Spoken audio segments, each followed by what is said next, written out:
வானத்தையும் பூமியையும் அதிலுள்ள எல்லாவற்றையும் படைத்த என் அருள்நாதர் ஆண்டவராகிய இயேசு கிறிஸ்துவின் இனிதான நாமத்தினால் உங்கள் யாவரையும் வாழ்த்தி வரவேற்கிறேன். கொஞ்ச நேர சிந்தனைக்காக நாம் பார்க்கக்கூடிய வேத பகுதி வெளிப்படுத்தின விசேஷம் 1ஆம் அதிகாரம் 18ஆம் வசனம். மரித்தேன், ஆனாலும் சதா காலங்களிலும் உயிரோடு இருக்கிறேன். ஆண்டவராகிய இயேசு கிறிஸ்து உங்களுக்காகவும் எனக்காகவும் மரித்து சதா காலங்களிலும் உயிரோடு இருக்கிறேன் என்று சொல்லுகிறார்.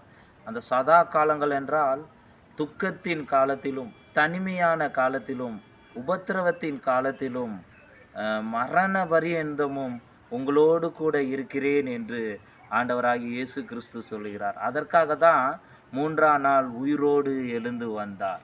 அவர் மரித்துவிட்டு என்னுடைய வேலையெல்லாம் முடிச்சுட்டு பாடுகள் பட்டுட்டு அவ்வளோதான் முடிஞ்சது என்று உங்களை கைவிடலை. ஆனால் உயிரோடு இருக்கிறார். சதா காலமும் உங்களோடு இருப்பதற்காக தான் உயிரோடு எழுந்தார்.